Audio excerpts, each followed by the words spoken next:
전능하신 하나님 말씀 낭송.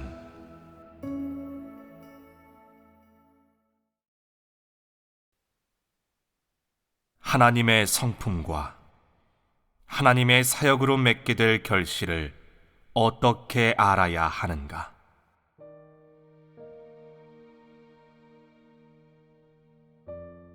하나님의 태도를 알고 하나님에 대한 각종 오해를 버려라. 너희가 지금 믿고 있는 이 하나님이 어떤 하나님인지 생각해 본 적이 있느냐? 그는 악인의 악행을 보면 증오할까? 네, 그는 우매한 사람의 잘못을 보면 어떤 태도를 취할까? 슬퍼하십니다. 그는 사람이 재물을 훔쳐 먹는 것을 보면 어떤 태도를 취할까? 증오하십니다. 다들 잘 알고 있다. 그렇지?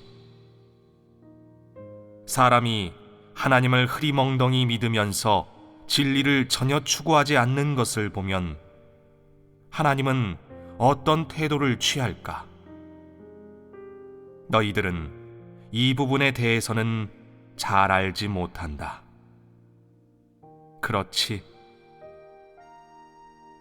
흐리멍덩한 태도는 죄를 짓거나 하나님을 거스른 것이 아니니 사람은 그렇게 큰 잘못이 아닐 거라고 생각한다. 그렇다면 하나님은 어떤 태도를 취할까? 상대하려고 하시지 않습니다. 상대하려고 하지 않는다는 것은 마음속에 어떤 태도를 가지고 있는 것일까? 바로 이런 자를 경시하고 멸시한다는 것이다. 하나님은 이런 사람에 대해 차갑게 무시하는 태도를 취한다. 한쪽에 내버려 두는 것이다. 즉, 깨우침과 빚비춤, 채찍질과 징계 등 그 어떤 사역도 하지 않는 것이다. 이 부류의 사람은 하나님의 사역에서 열외로 취급된다. 하나님은 자신의 성품을 거슬러 노하게 하고 자신의 행정을 거스른 사람에 대해서 어떤 태도를 취할까? 극도로 혐오한다. 하나님은 자신의 성품을 거슬러 노하게 하고도 회개할 줄 모르는 사람에 대해 극도로 노한다. 노는 일종의 정서이고 심정일 뿐 명확한 태도를 뜻하지는 않지만 이런 정서와 심정은 그 사람에게 어떠한 결말을 가져다 줄 것이다. 하나님이 극도로 혐오하는 결말이다. 그렇다면 극도로 혐오하여 초래되는 결과는 무엇이겠느냐? 하나님은 그 사람을 일단 상대하지 않고 한쪽에 내버려 두었다가 추수 후 일괄적으로 처리한다. 그 뜻은 무엇이겠느냐? 그런 사람에게 결말이 있겠느냐? 하나님은 이 부류 사람들에게 결말을 줄 생각이 없다. 그러니 하나님이 지금 이런 자들을 상대하지 않는 것은 매우 정상 아니냐? 맞습니다. 이런 사람은 지금 무엇을 준비해야 하겠느냐? 자신이 저지른 악행과 자신의 행위로 초래된 나쁜 결과를 감당할 준비를 해야 한다. 이것이 이런 사람에 대한 하나님의 답이다. 그러므로 나는 이제 이 부류의 사람들에게 명확히 알려주겠다. 어떤 환상도 가지지 말고 더 이상 그 어떤 요행심도 품지 마라. 하나님은 사람에게 관용을 끝없이 베풀지 않을 것이고 사람의 과오와 패역을 한없이 참아주지도 않을 것이다. 어떤 사람은 이렇게 말할 것이다. 저도 그 부류의 사람들을 몇몇 만나보았습니다. 하지만 그들은 기도하면서 하나님께 큰 감동을 받아 눈물 흘리며 통곡하더군요. 평소에도 무척 즐거워하는 걸 보아선 하나님이 함께 하시고 하나님의 인도가 있는 것 같았어요. 이런 말은 함부로 하면 안 된다. 눈물 흘리며 통곡한다고 해서 꼭 하나님께 감동받거나 하나님이 함께 한다고 볼 수 없으며 하나님의 인도가 있다고는 더더욱 말할 수 없다. 하나님을 거슬러 노하게 했는데 하나님이 그 사람을 인도하겠느냐? 결론적으로 하나님이 어떤 사람을 도태시키고 포기하려고 작정했을 때는 이미 그 사람의 결말은 없어진 것이다. 그가 기도하며 스스로 얼마나 만족스러워하든 하나님을 향한 믿음이 얼마나 크든 그런 것은 이미 중요하지 않다. 하나님은 그런 믿음을 필요로 하지 않고 이미 그를 혐오하여 포기했다는 사실이 중요하다. 앞으로 그런 사람을 어떻게 처리할 것인지도 중요하지 않다. 그가 하나님을 거슬러 노하게 한 그 순간, 그의 결말은 이미 정해졌다는 사실이 중요하다. 만약 하나님이 그 사람을 구원하지 않기로 작정했다면 하나님은 그를 남겨두었다가 벌을 받게 할 것이다. 이것이 바로 하나님의 태도이다. 하나님의 본질에는 사랑이라는 요소가 있어 모든 사람에게 긍휼을 베푼다. 하지만 사람은 그의 본질에 존엄이 있다는 점을 간과하고 잊어버린다.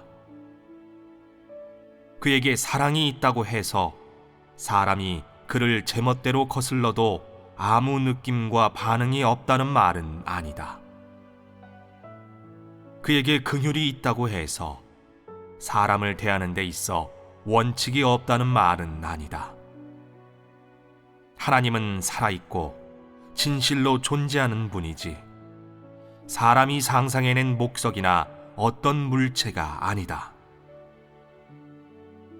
그가 존재하는 이상 우리는 마땅히 매 순간 그의 마음의 소리에 귀를 기울이고 그의 태도를 중시하며 그의 느낌을 알아야 한다.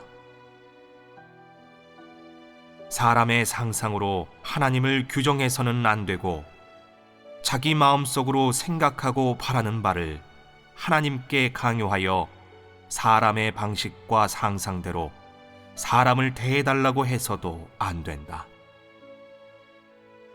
그건 하나님을 거슬러 노하게 하는 것이고 하나님의 노를 시험하는 것이며 하나님의 존엄에 도전하는 것이다. 그러니 너희가 이 심각성을 알았다면 너희 모두 조심스럽게 행하고 말하며 하나님을 대할 때 부디 신중하고 또 신중하며 조심하고 또 조심하기를 권고한다. 하나님의 태도가 어떤지 모르는 상황에서는 함부로 말하지도 일을 하지도 말며 함부로 딱지를 붙이지 말고 함부로 결론 짓는 일은 더욱 하지 말아야 한다. 기다리면서 구해야 한다. 이 역시 하나님을 경외하며 악에서 떠나는 행실이다.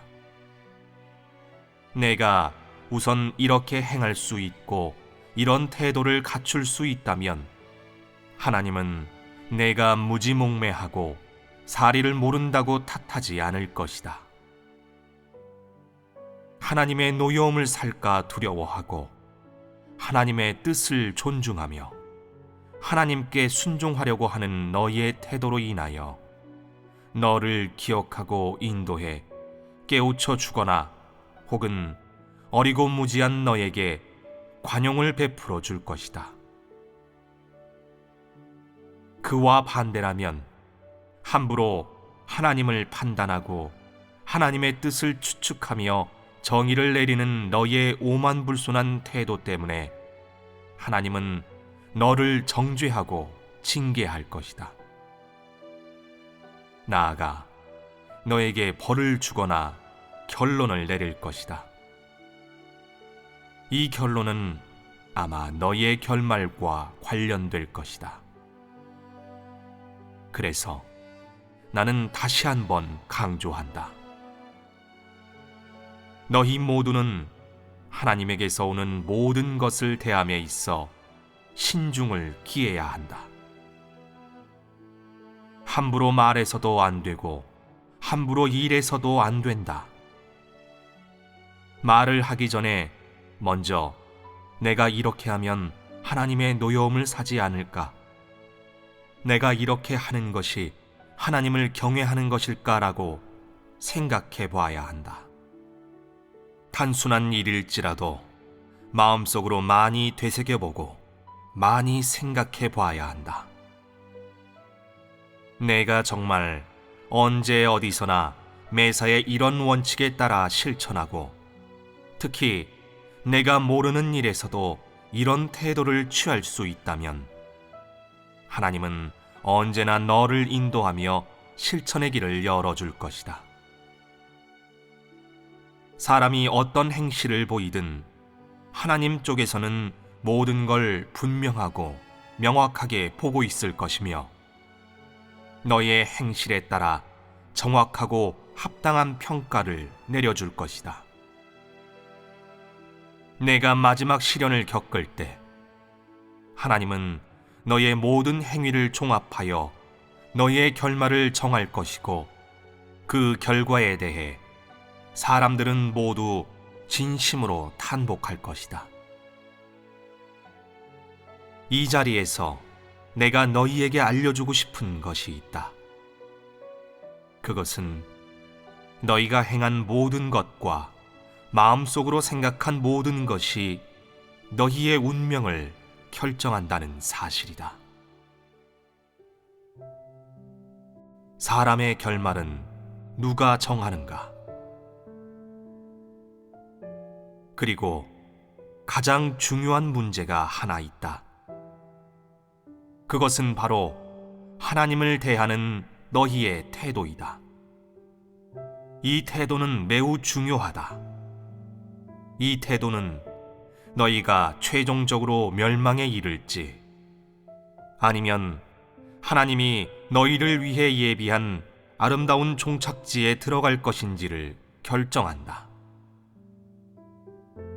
하나님 나라 시대의 하나님은 이미 20년 넘게 사역하였다. 20년이 넘는 이 기간 동안 너희는 자신의 행실에 대해 다소 모호하겠지만 하나님은 마음속으로 모든 사람의 행실을 확실하고 진실하게 기록해 놓았다. 하나님은 사람들이 자신을 따르고 자신이 전하는 도를 듣기 시작해서부터 점점 더 많은 진리를 깨닫고 본분을 이행하기까지 사람이 이 기간에 보였던 각종 행실을 다 기록해 두었다.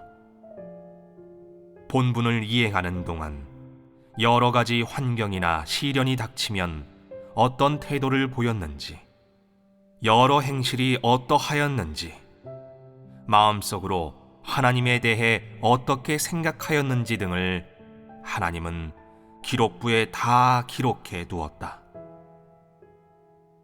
이런 일들이 너희에게는 아마 무척 흐릿하겠지만 하나님에게 있어서는 전혀 흐릿하지 않고 매우 분명하다. 모든 사람의 결말, 모든 사람의 운명 및 앞날과 관련이 있으며 하나님의 모든 심혈이 들어가 있는 일이기 때문에 하나님 쪽에서는 조금도 등한시하지 않고 한치의 소홀함도 용납하지 않는다.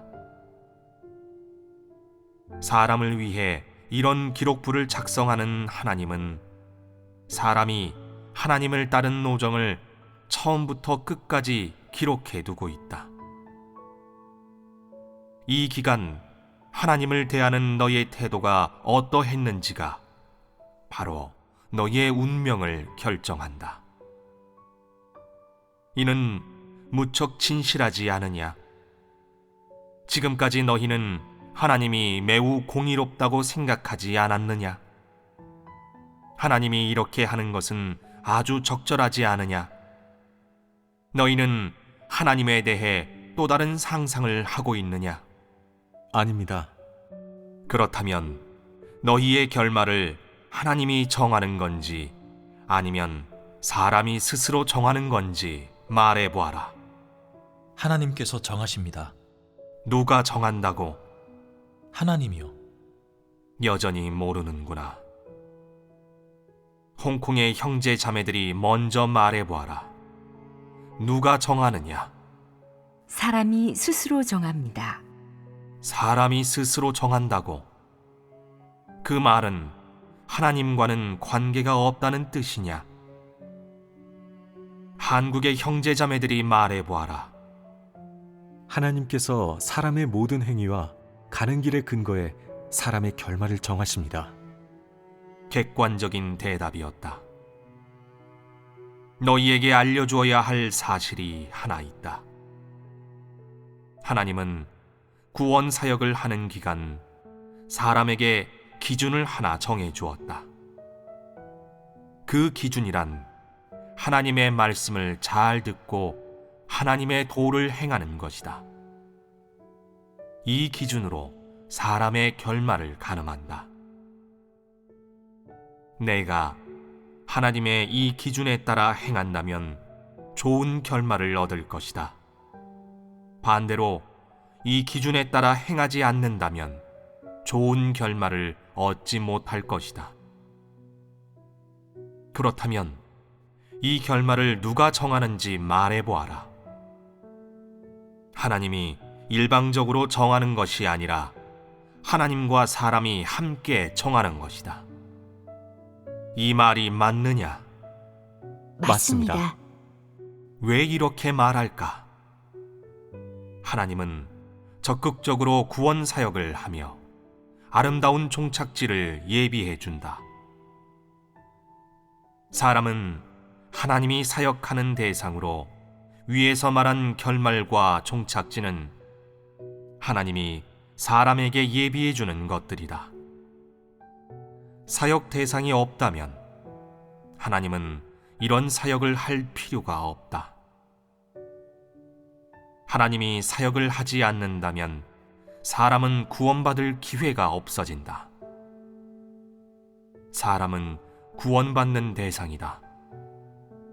구원받는 대상이란 게 수동적이긴 하지만 이 대상의 태도가 하나님의 인류를 구원하는 사역을 이룰 수 있는가 하는 것이 결정된다. 하나님의 인도가 없으면 너는 기준도 모르고 목표도 없다. 기준과 목표가 있더라도 내가 협력하지 않고 실천으로 옮기지 않고 대가를 치르지 않는다면 너는 얻지 못한다. 그러므로 이 결말은 하나님과도 사람과도 떨어질 수 없다고 하는 것이다. 이제 대체 누가 결말을 정하는 건지 알았겠지.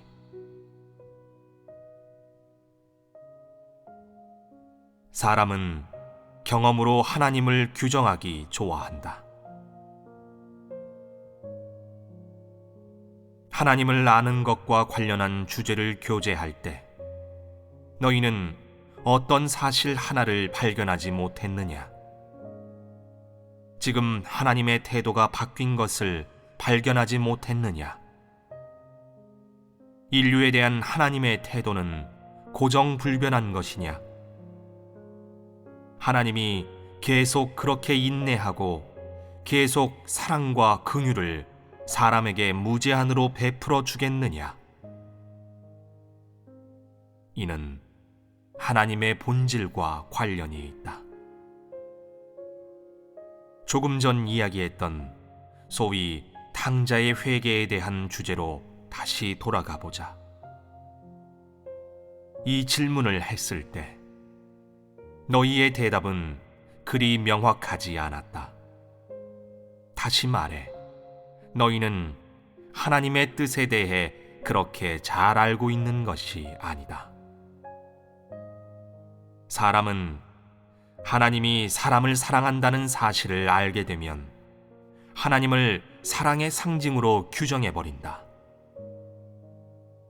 하나님께는 사랑이 있고 또한 하나님의 사랑은 한량없기 때문에 사람이 무엇을 하든 어떻게 행동하고 하나님을 대하든 어떻게 거역하든 다 괜찮아.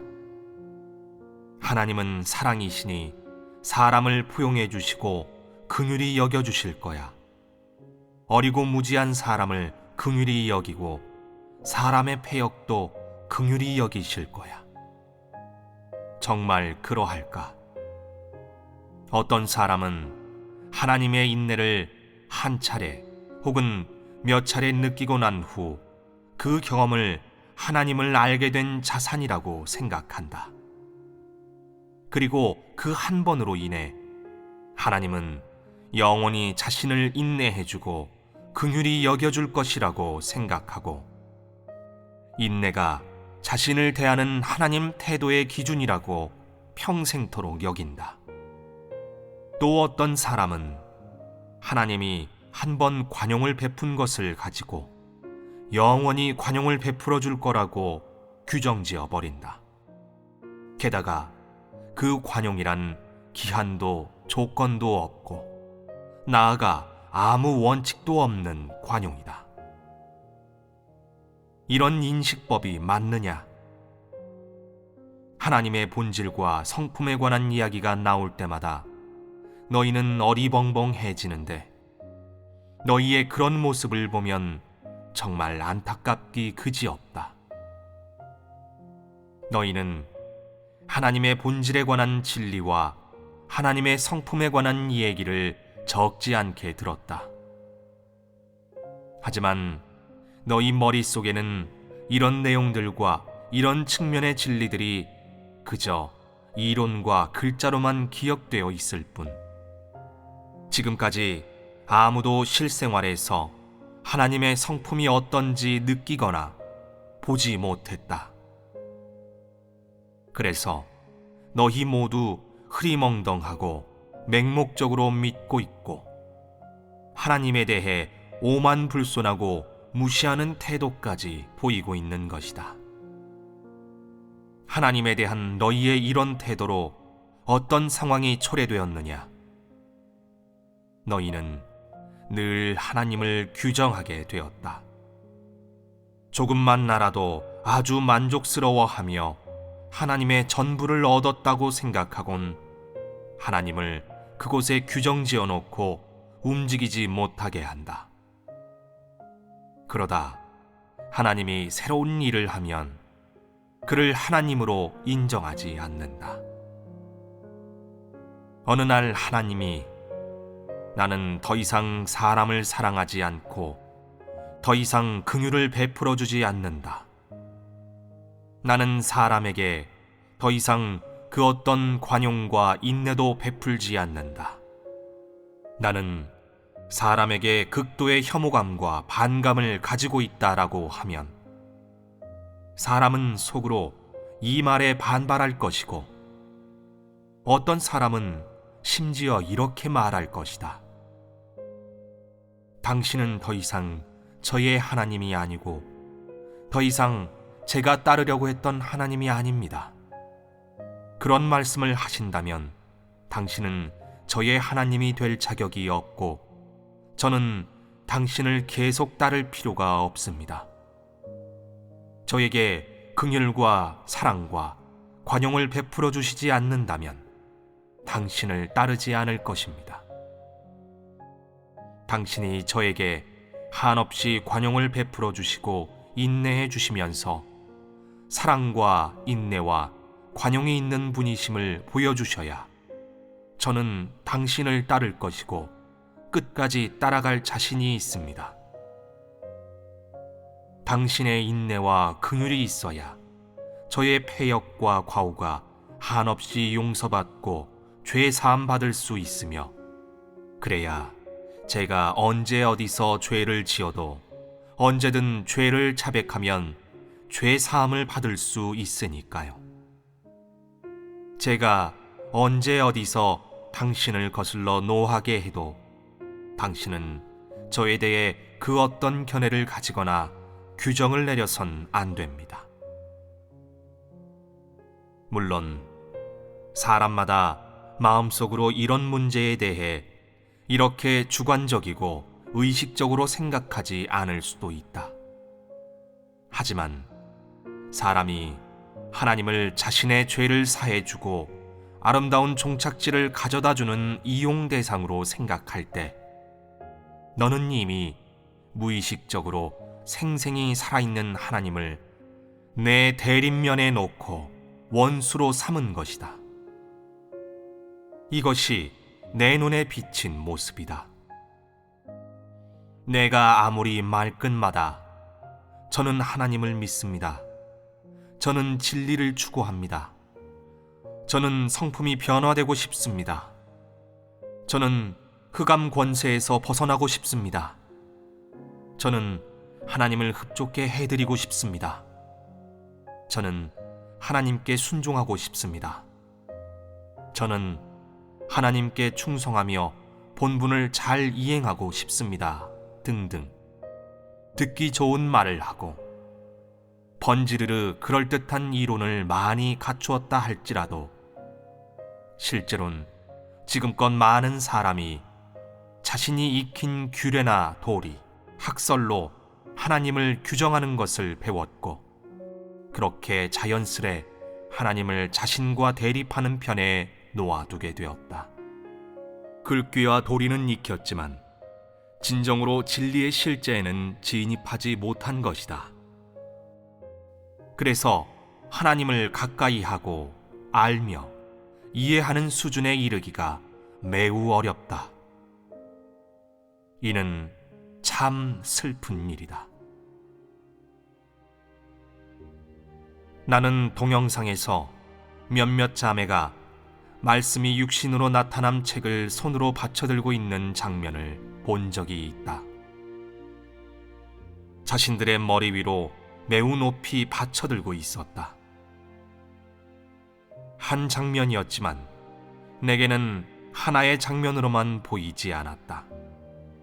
그 모습은 나로 하여금 사람들이 마음속으로 높이 받들고 있는 것은 하나님의 말씀이 아니라 그 책이라는 사실을 떠올리게 하였다. 이는 매우 가슴 아픈 일이다. 이런 행위는 하나님을 높이 받드는 것이 전혀 아니다. 너희는 하나님을 알지 못하기 때문에 아주 분명한 문제와 아주 작은 문제에서도 마음속에 관념을 갖게 된 것이다. 내가 너희에게 질문을 던지며 진지하게 파고들 때 너희의 대답은 상상과 추측일색이다. 심지어 어떤 사람은 의심스러운 말투로 반문하기까지 한다. 나는 이런 태도를 보고 너희가 참된 하나님을 믿는 것이 아님을 더 확실히 알게 되었다. 오랫동안 하나님 말씀을 읽은 후 너희는 다시 하나님의 말씀과 하나님의 사역과 많은 도리를 가지고 하나님을 규정했다. 하지만 하나님을 알려고 하거나 하나님의 뜻을 곰곰이 생각해 본 적이 없고 사람을 대하는 하나님의 태도가 어떠한지, 하나님이 마음속으로 어떻게 생각하는지, 하나님이 왜 슬퍼하는지, 왜 노하는지, 왜 사람을 혐오하여 포기하는지 등의 문제에 대해서도 전혀 알아보지 않는다. 그리고 더 많은 사람이 하나님이 아무 말씀도 하지 않는 것은 사람의 각종 행실을 보기만 할 뿐 아무런 태도도 생각도 없기 때문이라고 여긴다. 심지어 일부 사람들은 하나님이 아무 말씀도 하지 않는 것은 묵인했기 때문이라고, 기다리고 있기 때문이라고, 하나님께 아무런 태도도 없기 때문이라고 생각한다. 하나님이 아무 말씀도 하지 않는 것은 하나님의 태도를 이미 책에서 다 말씀했고 이미 사람에게 다 나타냈으니 수시로 반복해서 사람에게 알릴 필요가 없기 때문이라고 생각한다. 물론 하나님은 침묵을 지키지만 여전히 태도와 관점이 있으며 사람에 대한 요구 기준이 있다. 설령 사람이 그를 알아가지 않고 그에게 구하지 않을지라도 그의 태도는 매우 명확하다. 한때 하나님을 열정적으로 따르던 사람이 하나님을 버리고 떠났다 다시 돌아오려고 하는 상황에 대해 놀랍게도 너희는 하나님의 관점이 무엇인지, 하나님의 태도가 무엇인지 모르고 있다. 이는 무척 가슴 아픈 일이 아니냐? 사실 이건 정말 단순한 상황이다. 너희가 진정으로 하나님의 마음을 알고 있다면 이런 사람에 대한 그의 태도가 무엇인지 분명히 알고 있을 것이고 애매모호한 대답은 하지 않았을 것이다.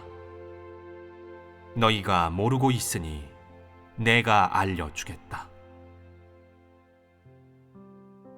하나님이 사역하는 기간 도망친 사람에 대한 하나님의 태도. 하나님의 도에 대해 확신했으면서도 여러 이유로 인해 아무 말 없이 떠나버리는 사람들이 곳곳에 있다. 그들은 작별 인사도 없이 자신이 하고 싶은 것을 하기 위해 마음대로 떠나버린다. 그런 사람들이 어떤 이유로 떠났는지에 대해서는 일단 접어두고 먼저 그런 사람에 대한 하나님의 태도를 살펴보자. 하나님의 태도는 아주 분명하다. 하나님은 그 사람이 떠난 그 순간부터 그의 하나님을 믿는 생애는 이미 끝난 것으로 간주한다. 그 사람이 스스로 마침표를 찍은 것이 아니라 하나님이 그에게 마침표를 찍어준 것이다. 그 사람이 하나님을 떠난 건 이미 하나님을 원치 않아 저버렸다는 것을 의미하고 더 이상 하나님의 구원을 받아들이지 않겠다는 것을 의미한다. 그가 하나님을 원하지 않는데 하나님이라고 그를 원하겠느냐? 또한 이런 태도와 생각을 가지고 하나님을 떠나려고 작정했을 때 그는 이미 하나님의 성품을 거슬러 노하게 만든 것이다. 물론 그 사람은 길길이 날뛰면서 하나님께 손가락질하며 욕하지 않았고 과격하거나 악랄한 행위도 하지 않았다. 그리고 마음속으로 이렇게 생각할 수도 있다. 밖에서 놀 만큼 놀고 하나님이 필요하다고 느껴지면 그때 다시 돌아올 거야. 하나님께서 나를 부르시면 다시 돌아올 거야. 또는 이렇게 말할 수도 있다. 제가 밖에서 상처 입거나 바깥 세상의 어둡고 사악한 면을 보고 세상의 풍조를 따르고 싶지 않게 되면 다시 돌아와 하나님을 찾을 것입니다. 그들은 언제 다시 돌아올 거라고 속으로 계산해 놓았고 자신을 위한 퇴로를 남겨두었지만 그들이 모르는 사실이 있다. 자신들이 어떤 생각과 계획을 가지고 있든 그것은 혼자만의 바람일 뿐이라는 사실이다. 그들이 저지른 가장 큰 실수는 자신들이 떠나려고 할 때 하나님의 심정이 어떠한지 알지 못했다는 것이다. 그가 하나님을 떠나려고 마음먹은 그 순간부터 하나님은 그 사람을 철저히 포기했고 속으로 이미 그의 결말을 정해두었다.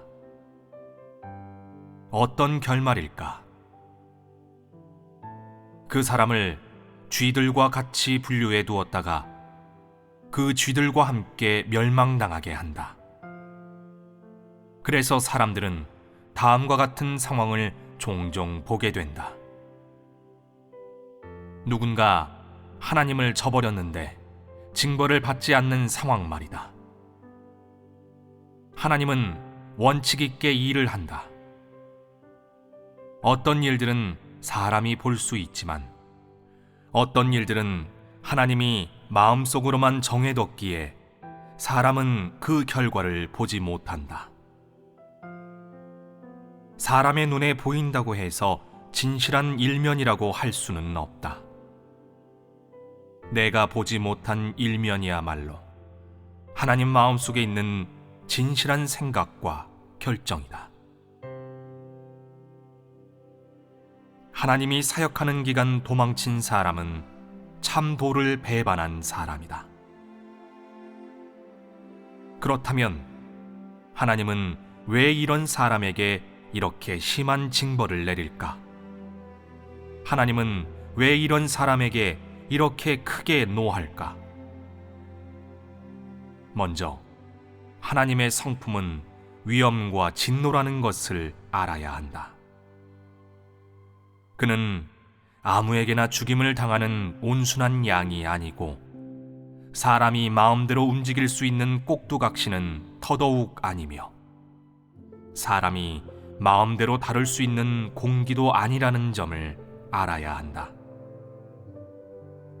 내가 참으로 하나님의 존재를 믿는다면 하나님을 경외하는 마음을 가져야 하고 하나님의 본질을 거슬러 노하게 해서는 안 된다는 사실을 알아야 한다. 거슬러 노하게 한다는 것은 아마 한마디 말 때문일 수도 있고 어떤 생각 때문일 수도 있으며 어떤 악랄한 행위 때문일 수도 있다. 또는 어떤 아주 온화한 행위, 사람의 관점에서나 사람의 도덕 윤리적 관점에서 봤을 땐 넘어갈 수 있는 행위 때문일 수도 있다. 어떤 학설이나 이론 때문일 수도 있다. 어쨌든 내가 일단 하나님을 거슬러 노하게 하면 너희의 기회는 사라져버리고 그에 따라 너희의 마지막 날도 다가오게 된다. 참으로 무서운 일이다. 내가 만약 하나님을 거슬러서는 안 된다는 사실을 모른다면 너는 하나님을 두려워하지 않을 것이고 걸핏하면 하나님을 거스르게 될 것이다. 만약 내가 하나님을 어떻게 경외해야 하는지를 모른다면 너는 하나님을 경외할 수 없고 하나님을 경외하며 악에서 떠나라는 하나님의 도를 어떻게 행해야 할지도 모를 것이다. 하지만 일단 내 마음 속에 하나님을 거슬러서는 안 된다는 의식이 생기면 어떻게 하는 것이 하나님을 경외하며 악에서 떠나는 것인지 알게 된다. 하나님을 경외하며 악에서 떠나라는 도는 내가 많은 진리를 깨닫고 시련을 겪고 징계를 경험해야 행할 수 있는 것이 아니다.